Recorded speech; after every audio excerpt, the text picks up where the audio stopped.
Bonjour, nous sommes aujourd'hui le vendredi 11 avril 2025. Ça fait un petit moment que je n'ai pas pris la parole sur notre chaîne, mais l'évolution de l'actualité internationale ces derniers jours m'oblige à faire l'effort de venir échanger un peu avec vous.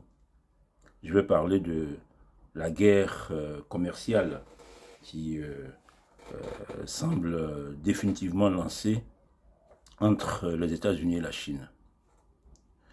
Alors, je vais commencer cet exposé par une lecture.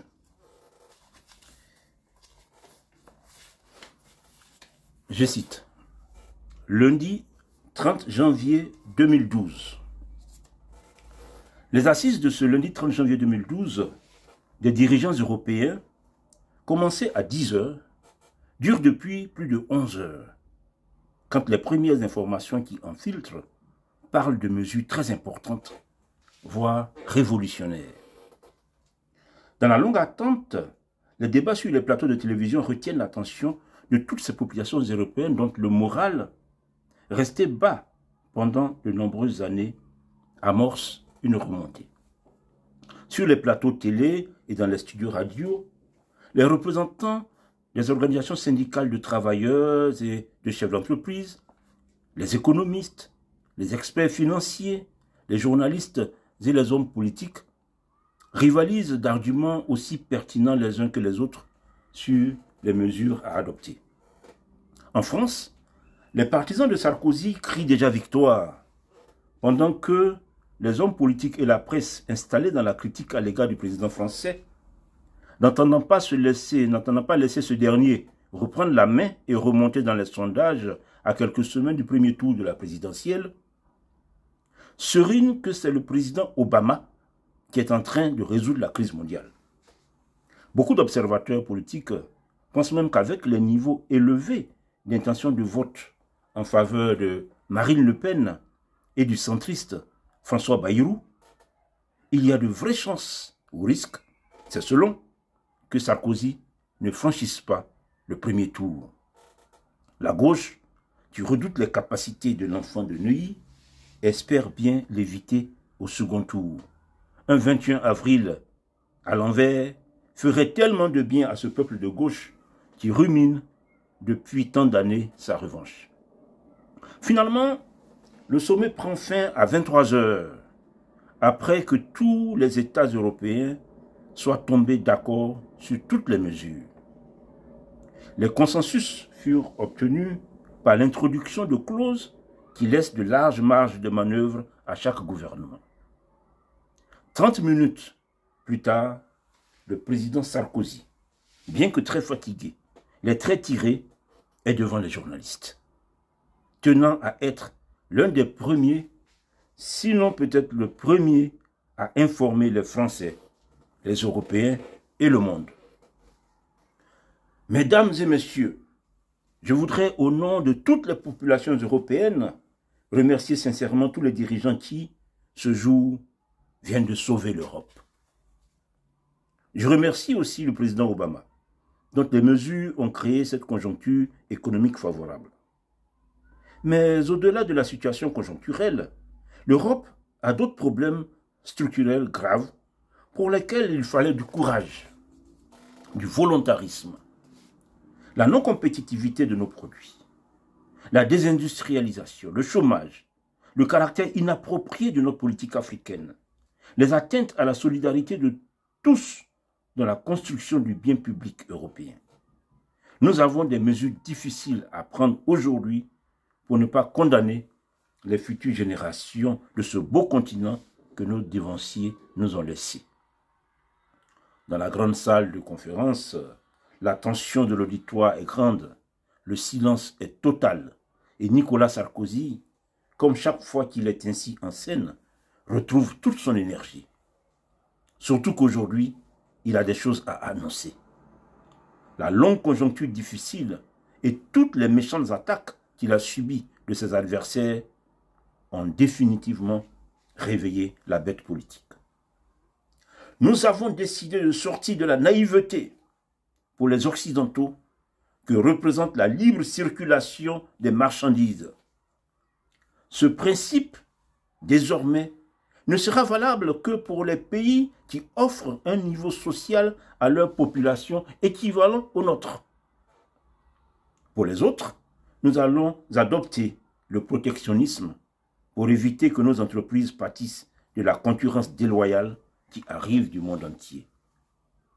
Nous refusons désormais ce dumping social qui accompagne cette perte de compétitivité. Nous devons protéger le niveau social des populations européennes. Pour tous les pays au niveau social bas, il appartient à chaque État européen de limiter, dans une fourchette comprise entre 75 et 90%, les importations de marchandises qui en proviennent. Concrètement, je vous annonce ici qu'en ce qui concerne un pays comme la Chine, j'ai décidé de réduire de 90% les importations en France de marchandises chinoises. Avec le Premier ministre et tout le gouvernement français, nous allons étudier cas par cas un certain nombre de pays. Cette mesure, vous comprendrez, est destinée à favoriser la réindustrialisation de la France, pour laquelle nous avons décidé de faire des sacrifices énormes sur les 5 prochaines années sous forme de participation directe de l'État, de subventions, de mesures fiscales, d'encouragement de la recherche et de l'innovation. En attendant que je puisse finaliser les détails avec le ministre de l'Économie et des Finances, je peux vous annoncer que ce sera un effort de plus de 2 milliards d'euros sur 5 ans. Cette industrialisation est destinée à réduire le chômage qui a atteint des sommets qui pourraient nous conduire à des troubles sociaux et au désordre qui les accompagnent. Nous devons absolument et urgemment agir pour la cohésion sociale et l'unité nationale. D'ici 5 ans, la France devrait être au chômage résiduel de 1% de la population active. Par ailleurs, nous avons décidé de procéder désormais au contrôle des transferts de technologies hors d'Europe. Car il s'est souvent agi, là aussi, de jeter par la fenêtre notre richesse pour que les autres la ramassent. La culture, la science et la technologie sont une grande richesse. Notre patrimoine immatériel, qui a coûté des sommes énormes en recherche et développement pendant des décennies, voire des siècles. Nous ne la braderons plus pour des contrats ponctuels. Des mécanismes de contrôle des contrats que nos entreprises signent avec leurs partenaires extérieurs seront mis en place dans les plus brefs délais. Certes, nous avons été très sensibles à l'arrivée de 2 pandas chinois il y a 15 jours, mais nous restons largement perdants au change. Comparons des choses qui sont comparables. Restons lucides. Sinon, pendant que les pandas nous perdent tous, les Chinois nous chipent tout. Fin de citation. Alors, ce que je viens de vous lire est extrait de Les Souverains Noirs. C'est la fiction politico-historique que j'ai publiée en 2013, il y a de cela 12 ans, et qui m'a valu le prix Mandela de littérature en 2017. Alors, dans le passage que je viens de vous lire, en fait, je dénonçais la naïveté de l'Occident face à la Chine et un peu au reste du monde. Alors donc aujourd'hui, si vous remplacez dans ce que je viens de vous lire Sarkozy par Donald Trump, ben, c'est exactement le même problème qui est évoqué. Alors cette naïveté de l'Occident, il faut savoir que elle est solide, elle a été solide pendant des décennies parce que elle est basée sur l'idéologie. Je me souviens que, moi je ne suis pas un économiste, j'ai fait des études d'ingénieur industriel, mais dans les années 1983-1984, ça ne nous rajeunit pas, quand je finissais mes études d'ingénieur, je me souviens que nous avons fait, comment dire, une initiation à l'économie. Ouais, c'était ça, une initiation à l'économie pour la fin de nos études d'ingénieur. Et dans cette initiation, ce que j'ai retenu, en fait, elle a tourné essentiellement autour de ce que, à l'époque, on appelait la multinationale. Ah, c'était vraiment l'apologie de la multinationale. C'est l'entreprise qui produit là où la main-d'œuvre est bon marché, donc dans les pays pauvres. L'entreprise qui vend donc ses produits, ses biens, là où le pouvoir d'achat est élevé, donc à l'époque, c'était donc l'Occident, les États-Unis, l'Europe, et l'entreprise qui dégage ses bénéfices comptables là où l'impôt est le plus bas, donc dans les paradis fiscaux. Voilà, donc la multinationale, c'était vraiment l'entreprise géniale, l'entreprise du futur, celle qui allait vraiment faire avancer le monde. Et dans cette vision de la multinationale, il faut dire que ce qu'on nous disait, c'est que dans leurs activités, elles sont chargées de la répartition géographique de l'économie mondiale. C'est-à-dire, on a divisé l'économie mondiale en différents secteurs. Il y a le secteur primaire, c'est-à-dire les matières premières, matières premières agricoles, les mines. Il y a le secteur secondaire, qui est donc la production industrielle, les manufactures. Et puis le secteur tertiaire, les services.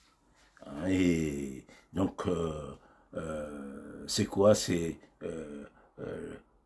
la conception, le design, l'innovation, la finance dans son ensemble, c'est-à-dire les banques, les assurances, la nouvelle technologie de l'information et des communications, le tourisme. Donc voilà, l'Occident, vu son niveau de développement, devait donc abandonner les secteurs primaires et secondaires au reste du monde, aux pays pas assez développés, et l'Occident devait donc se consacrer au secteur tertiaire, les services, et qui sont d'ailleurs producteurs de plus-value, que les deux premiers secteurs, et aussi les pays industrialisés, puisque il y a donc une organisation, disons, mondiale de l'activité économique. Donc, il fallait aussi penser à une certaine internationalisation du service public. Donc, ces pays industrialisés allaient s'occuper d'une certaine façon du service public international à travers certaines organisations onusiennes, c'est-à-dire l'OMS, l'UNICEF, ou aussi certaines ONG qui sont financées par des agences gouvernementales comme l'USAID ou bien l'Agence française de développement. Donc, ils vont aller par-ci, par-là, où il y a des gens qui meurent de faim pour financer l'alimentation, financer l'éducation par-ci, apporter de l'eau, de l'électricité par-là. Donc, un service public international à travers les organisations onusiennes et les ONG. Donc, en gros, voilà. Secteur primaire, pour les pays sous-développés, c'est quoi? C'est la matière première. Dans tous les cas, la matière première, on ne peut pas beaucoup la délocaliser. Surtout que l'Europe, depuis 2 siècles d'industrialisation, n'a pratiquement plus de matières premières. Donc, ce sont ces pays sous-développés qui vont s'occuper essentiellement de ces secteurs-là. Secteur industriel, bon, on n'a plus besoin de fabriquer. On envoie les usines ailleurs. Et puis, bon, voilà. Donc voici en gros ce qu'on nous disait dans les années 1980, l'étudiant que j'étais, c'est ce que j'ai appris dans mon stage d'initiation à l'économie. Et donc, à la fin des années 80, début des années 90, avec la chute du mur de Berlin et l'effondrement de l'URSS, ben, ces théories économiques, ces théories capitalistes vont se retrouver en situation d'être appliquées en roue libre au niveau mondial. C'est ainsi que la mondialisation de l'économie va vraiment débuter au début des années 90. Au début, il faut dire que les militants de gauche vont tout de suite s'opposer à la mondialisation et dès le début des années 90, il y a eu un grand mouvement anti-mondialiste. Il faut bien retenir, il s'appelait anti-mondialiste. Et puis bon, ils ont dû rapidement faire un réajustement. Ils ont compris que les gens de gauche, qui se sont toujours dit internationalistes, ne peuvent pas dire qu'ils sont anti-mondialistes. Donc ils vont changer de dénomination pour se baptiser altermondialistes. Donc c'est dans les années 90, on a bien suivi tout ça. Les anti-mondialistes vont devenir donc les altermondialismes en fait. Ça c'est les mouvements, les activistes de gauche qui étaient dans ce mouvement-là. C'est ainsi qu'ils vont accompagner cette mondialisation qui était initiée par les grands capitalistes internationaux. Alors ça va consister en quoi? Bon ben d'abord en la délocalisation des entreprises, puisque les secteurs primaires et secondaires ne sont plus, comment dire, adaptés pour les économies évoluées de l'Occident, des États-Unis et de l'Europe. Donc les usines, il faut les envoyer ailleurs, en Chine, au Vietnam, partout, pour que on produise là-bas moins cher, de sorte que les biens et services produits, les biens produits reviennent soit de meilleur prix, soit de bas prix pour le consommateur. Et il y avait surtout cet objectif, en tout cas ce qui était proclamé, de prix compétitifs. De prix compétitifs. Il fallait faire baisser les prix des marchandises. Donc, quel que soit le secteur, il ne fallait plus qu'il y ait des monopoles, surtout dans des pays comme la France où il y a un secteur parapublic très développé, et enfin il y a toujours eu un secteur parapublic très développé, les transports, la SNCF, la Poste, l'énergie EDF. Ah non, non, non, tous ces secteurs, dans tous ces secteurs, il fallait instaurer la concurrence.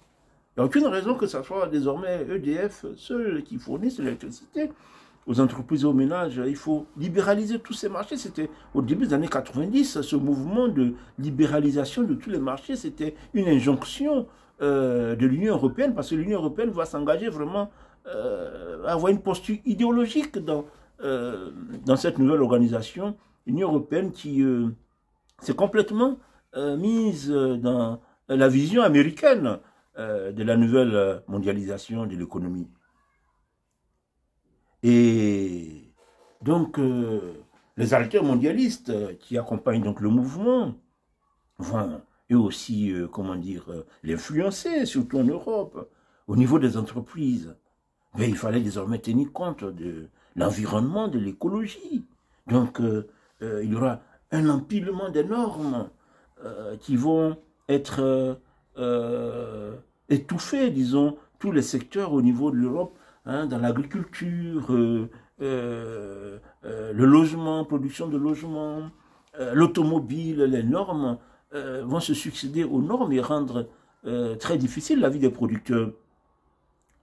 Et comme cette vision de la mondialisation doit, comment dire, être marquée par une libre circulation des biens, des services, des capitaux et des personnes, ben, les altermondialistes vont trouver là un moyen pour s'engager dans l'immigration de masse. Ah oui, il y a tout un ensemble, tout un écosystème qui s'organise pour faire venir des migrants d'Afrique, du Moyen-Orient. On va les pêcher dans la Méditerranée. Il y a des associations pour les aider à avoir leurs papiers, à les loger, les répartir partout dans l'Europe. On va donner des quotas. Il faut que chaque pays prenne sa part. Voilà, c'est la mondialisation. Alors, cela va avoir des conséquences, cette mondialisation va avoir des conséquences. D'abord, les délocalisations des entreprises vont entraîner un chômage de masse. Si les entreprises s'en vont, donc les emplois sont perdus, les gens se retrouvent au chômage. Et cela détruit aussi les classes moyennes dans les pays occidentaux, que ce soit aux États-Unis ou en Europe. alors que les classes moyennes dans un pays, c'est sur les classes moyennes donc, sont vraiment adossées une économie, ce sont les entreprises qui assurent le mieux le partage des richesses à travers l'emploi et les salaires. S'il n'y a plus d'entreprise, les classes populaires, les classes moyennes sont à mal. Comme conséquence, cette mondialisation va entraîner une destruction du sens civique des élites économiques. Prenez un pays comme les États-Unis, vous avez de grandes entreprises qui font des milliards d'euros, des milliards de dollars de bénéfices annuels, mais qui ne payent pratiquement pas d'impôts. Le produit qu'elles vendent à 1000 euros sur le marché américain ou européen, elles le produisent au maximum à 100 euros à des milliers de kilomètres en Asie du Sud-Est. Elles vont le vendre à 900 euros à une entreprise qu'elles ont créée dans un paradis fiscal. Donc c'est là qu'il y a la plus grosse marge. Et puis bon, ben, comme c'est un paradis fiscal, elles ne payent pratiquement pas d'impôts là-bas. Et elles vont le vendre à 1000 euros sur le marché européen ou américain. Et donc elles ne réalisent pratiquement pas de marge. Donc voici comment est-ce que par cette optimisation fiscale, elles ne payent pratiquement pas d'impôts. Pratiquement pas d'impôts. Alors, donc, les produits sont fabriqués à l'extérieur, et puis on les fait venir. Donc, au niveau de la balance commerciale, ça fait, le déficit ne fait que croître. Les entreprises qui produisent beaucoup, qui sont les entreprises les plus riches, les plus productives, ne payent pas assez d'impôts. Donc, il y a un déficit budgétaire, cela fait des manques de recettes pour l'État. Et tout cela entraîne des surendettements des États, que ce soit l'État américain ou les États européens. Ils sont surendettés. Et il y a aussi cette immigration de masse qui fait partie de tout le cocktail mondialiste. Alors, immigration de masse, pendant qu'il y a de moins en moins d'emplois, l'immigration, il y a une immigration de masse, cela va détruire la cohésion nationale, une destruction de la cohésion nationale qui donne une prise à toutes sortes d'idéologies toxiques comme le wokisme, l'islamisme, tout ça, en prise parce que bon, ben, il y a une population étrangère qui, en tout cas une population d'immigration récente qui est de plus en plus importante dans la société, sans parler des problèmes de sécurité. Il y a dans tous les quartiers des grandes cités en Europe, aux États-Unis, des quartiers où il y a une grande insécurité, que ce soit en région parisienne, en Belgique, en Grande-Bretagne, en Suède, régulièrement. L'actualité fait état de problèmes de sécurité. Pourquoi? Parce que c'est des populations immigrés qui sont venus en masse, où il y a quelque part un certain dépaysement, une certaine acculturation, une certaine perte de repères, voilà. C'est surtout sa perte de repères qui fait que, bon, il y a toute une jeunesse qui est issue de cette population qui ne trouve pas sa place dans la société. Cela entraîne des problèmes de sécurité, des problèmes d'insécurité, de délinquance. Il y a aussi une baisse générale du niveau même de la population.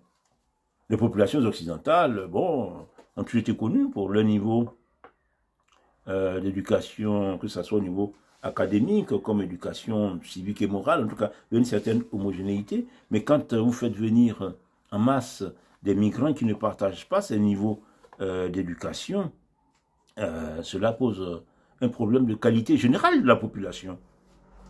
Ce ne sont pas les migrants que vous partez pêcher dans la Méditerranée qui vont être, comment dire, vos porte-drapeaux dans l'innovation, en tout cas pas dans les années, pas dans les prochaines années.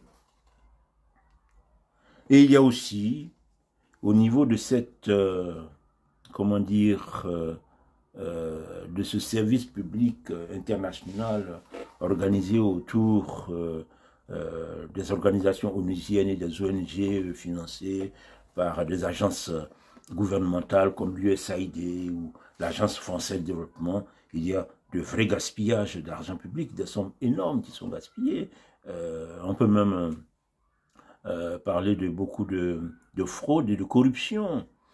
Nous voyons toutes ces années d'aide publique au développement, et puis bon, ben, les pays concernés ne se développent réellement pas, et puis bon, produisent toujours cette population qui veut fuir la misère pour aller en Occident. Donc, il y a beaucoup de problèmes. En gros, cette mondialisation ruine et affaiblit les États occidentaux. Ruine et affaiblit les États occidentaux.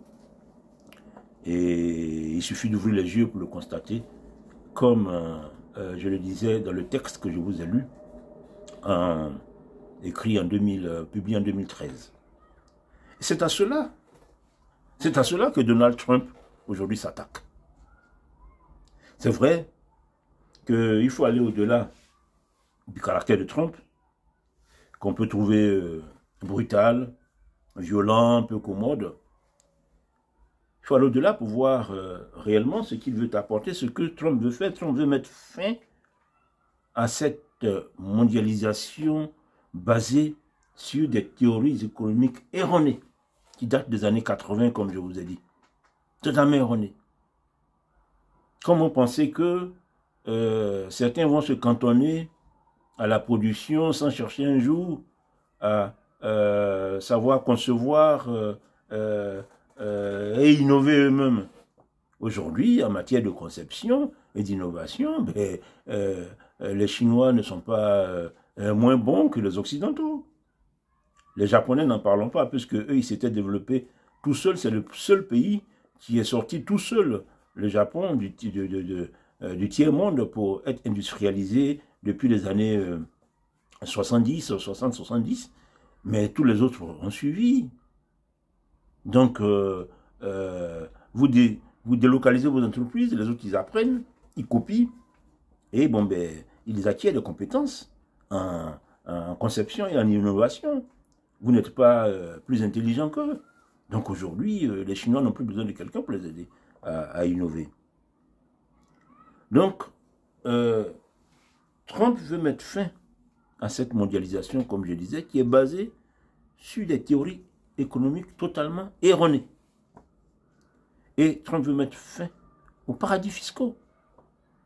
Avec ce qu'il se passe, ça ne sert plus à rien d'aller s'installer dans les paradis fiscaux, parce que si vous produisez moins cher où vous voulez, mais à un moment donné, pour que votre produit pénètre le marché américain, ben vous allez payer à l'entrée les droits de douane.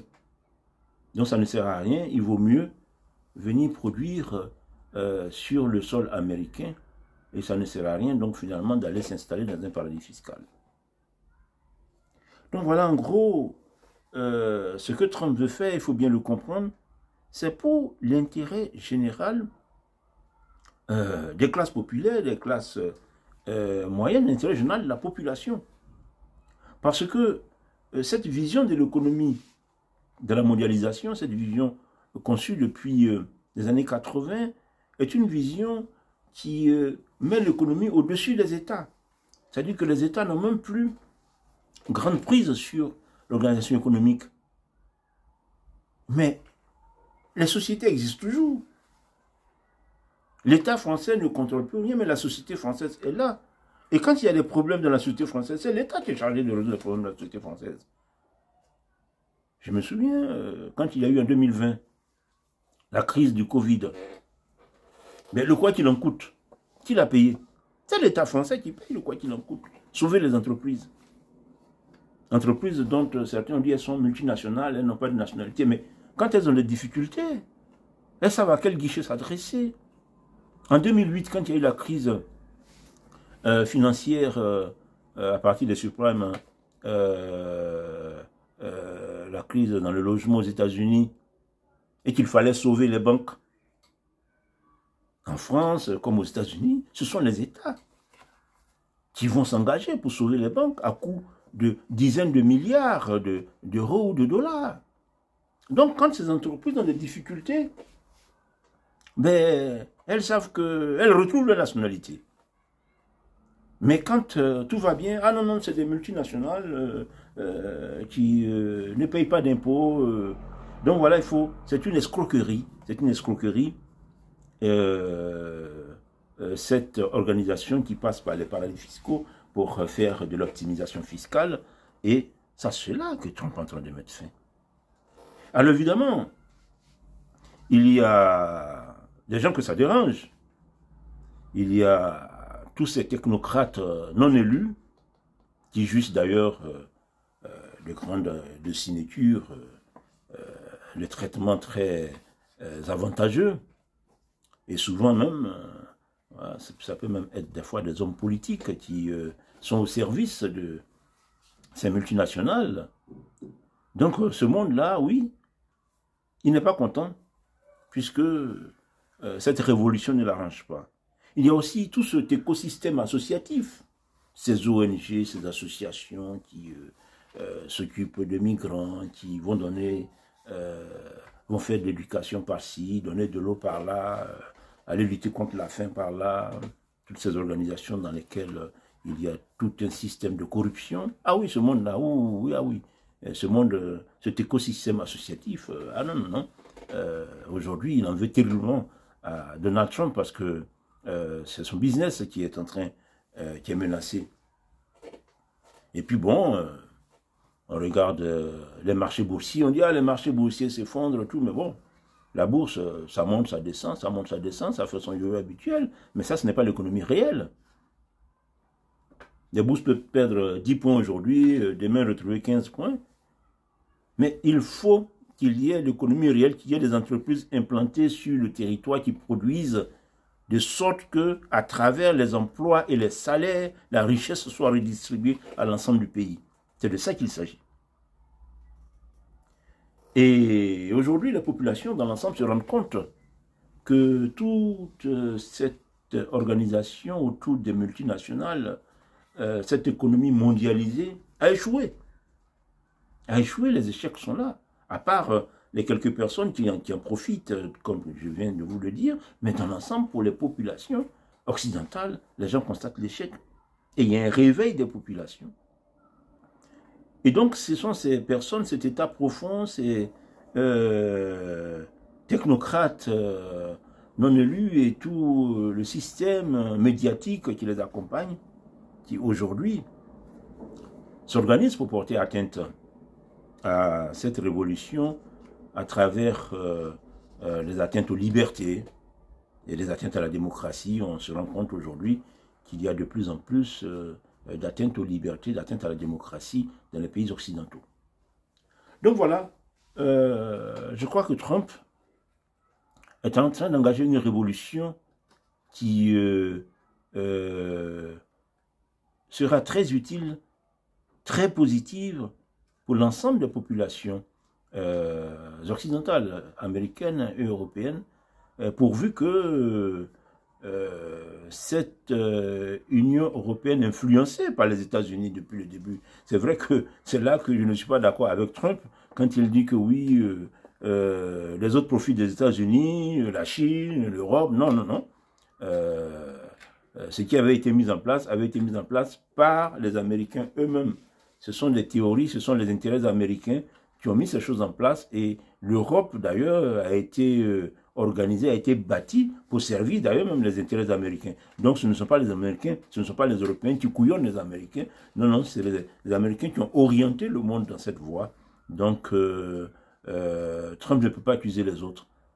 Mais aujourd'hui, ce qu'il est en train de faire est très utile et il serait bien que en Occident, en Europe, pardon, les dirigeants politiques, en tout cas ceux qui sont dans cette vision, puissent avoir,